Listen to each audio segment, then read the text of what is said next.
Hello everyone, this is first video from the Godcentred channel that I'm recording. In this channel I'll be exploring the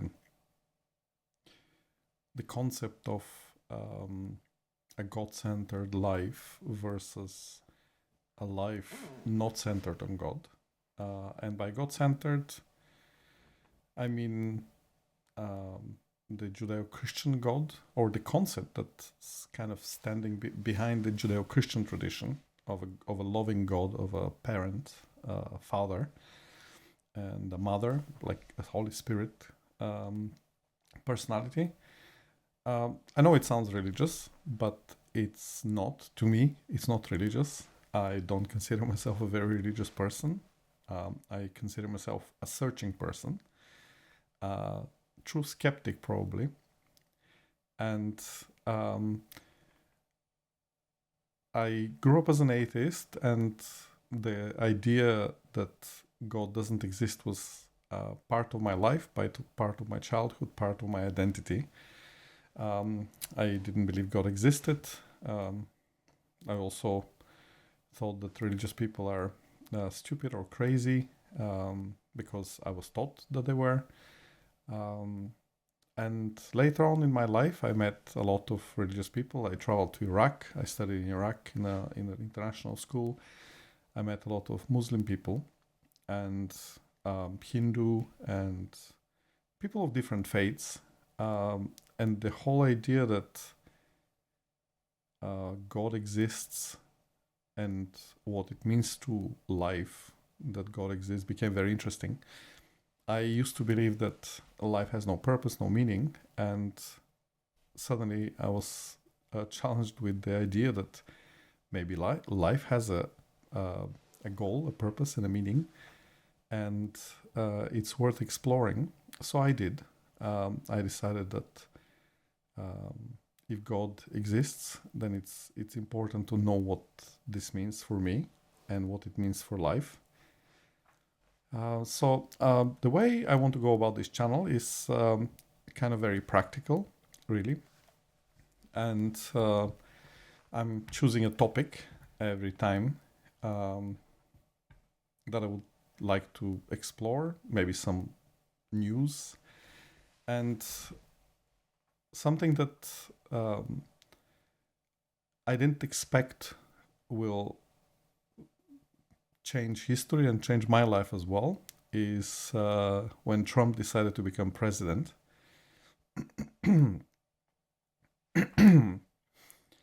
I honestly didn't like him very much. Never thought he was worth even checking or looking into until he decided to become president. And then for some reason, I felt it's important that the next US president is a person that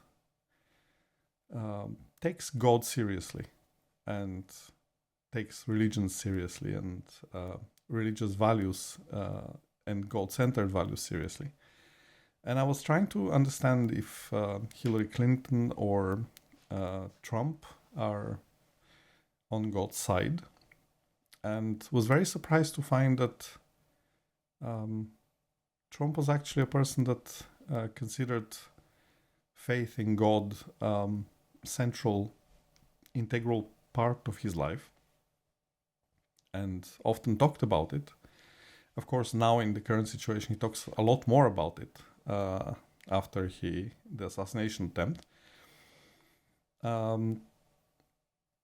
in the beginning, I thought he was kind of not sure the first term, really allowing for a lot more interfaith dialogue and working with religious people and religious organizations a lot more than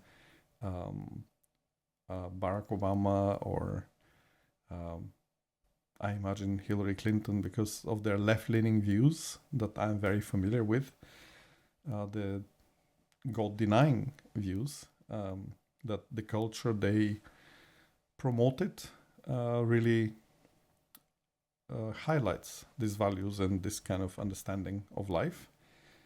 I watched a documentary by the BBC in which they looked at Trump's life very objectively. I was very surprised. I didn't think, as I said, much of Trump, and I actually didn't like him much.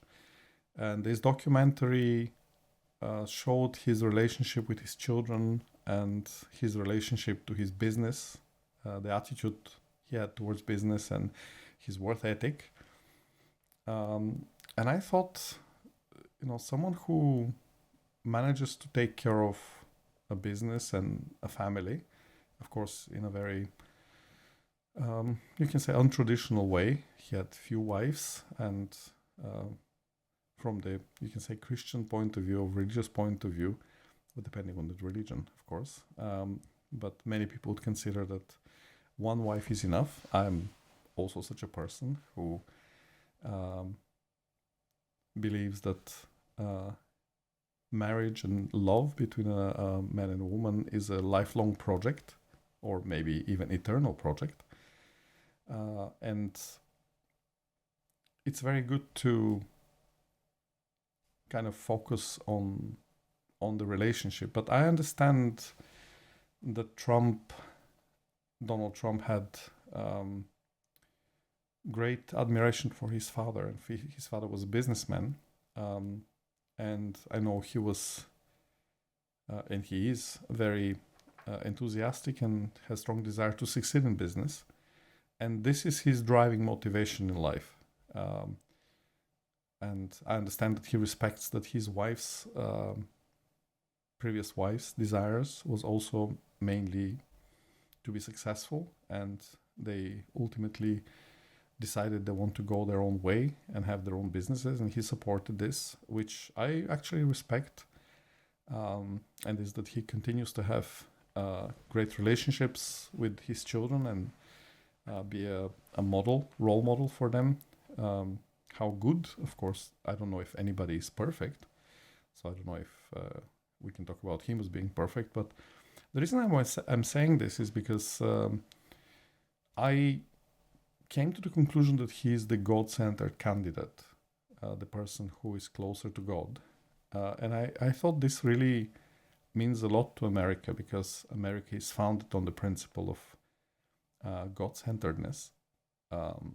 In God we trust is an integral element of life in America, and in this way it's a role model for the whole world. Also, the culture of the Christian tradition is what enables American society to. It's actually a very interesting phenomena, America, that so many different nationalities can live together in relative peace and agreement with each other. Growing up in a communist country, we were very unaccepting of foreigners and very skeptical and you couldn't travel in a communist country. You had to kind of abide to your assigned area of living. You couldn't travel to different areas and live in a different area. You needed permission from the Communist Party to do this. So I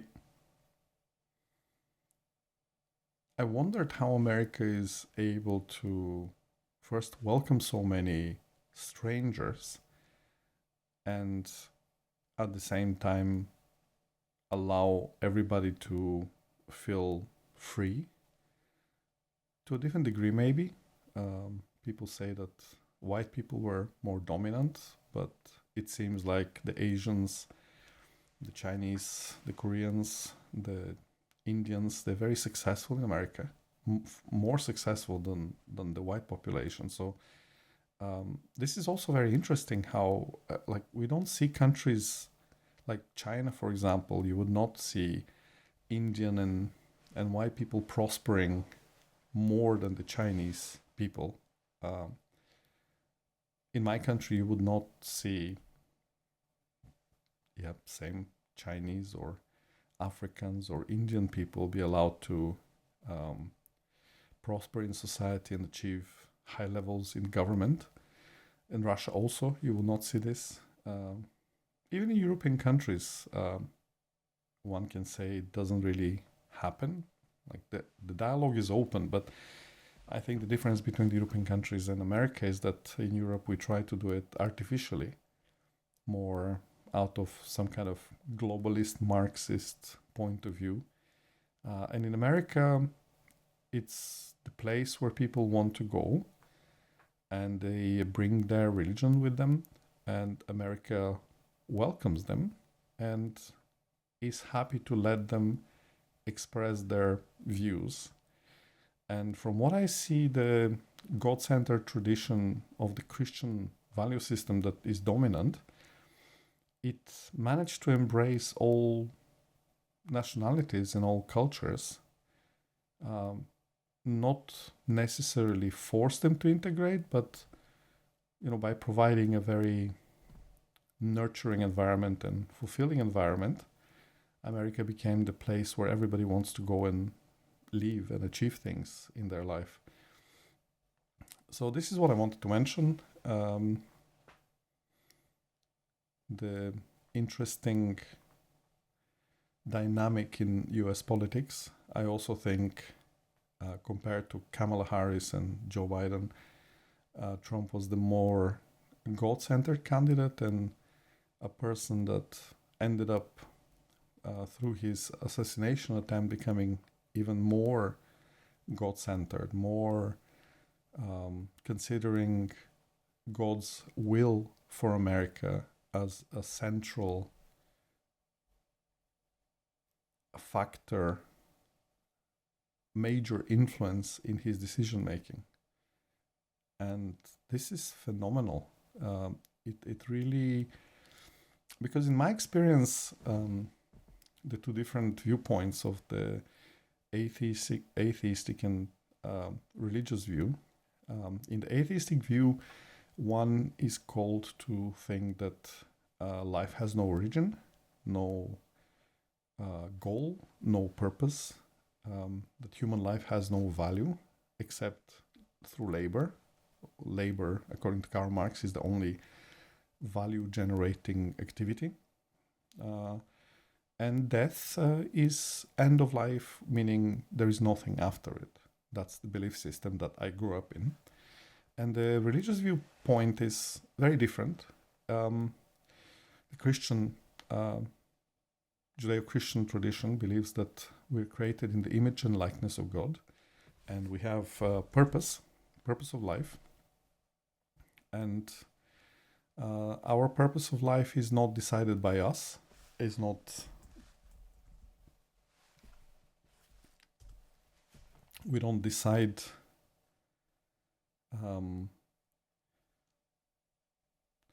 our purpose of life is pre-designed by God. We are created in His image and likeness, and the world is created according to a plan, and we have an integral place in this plan. And it's a fascinating place. I think the most essential really element is that we are God's children. So if we choose to relate to God as our parent, God can bless and protect us. And I think this is very fascinating, and especially when it comes to a nation like America, for God to be able to protect a country and bless a country. I know for people who don't believe, maybe this sounds a bit foreign, but I'm observing the difference between my former communist country and all the communist countries, how they ended up in moral and financial bankruptcy, and how the Judeo-Christian tradition flourished and continues to find strength from within society. And it's able to embrace others. Even now in Europe, we're called to have more diversity and include foreigners from all corners of the world. And the Judeo-Christian tradition is accepting. Of course, it's not stupid, so there is certain limit. People are concerned with safety, and but for a very long time, European and American people, they would consider this a noble thing, to accept people in need and foreigners, and to offer them a helping hand, take care of them. And this is not something that you see in communist countries or Muslim countries. Like, there is no kind of a culture of embracing and integrating people. In the communist countries, they exterminate religions, all religions.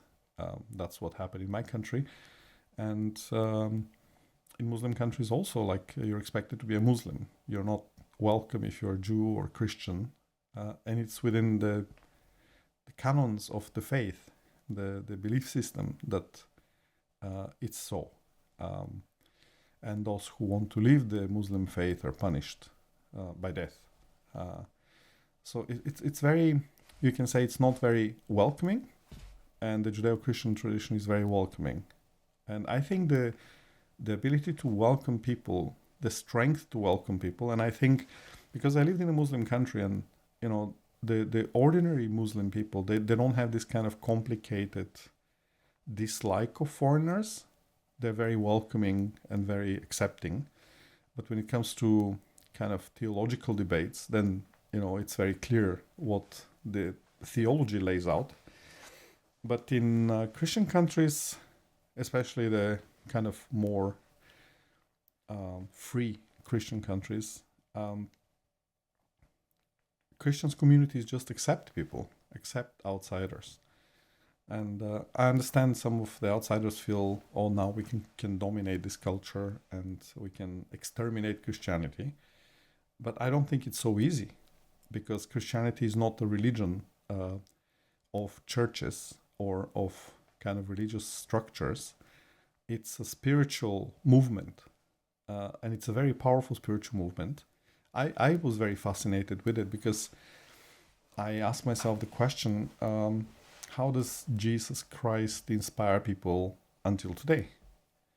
And it's quite interesting. I found myself completely captivated with his life.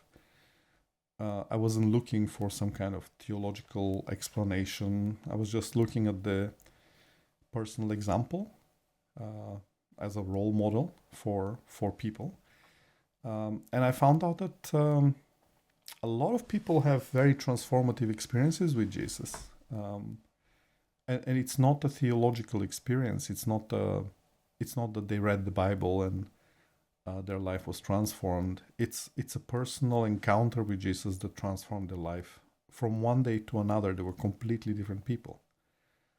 And this kind of spirit of God and spirit of faith is not something you can just dominate easily without consequences, because the Bible mentions that God doesn't like to be challenged and doesn't like to be disrespected.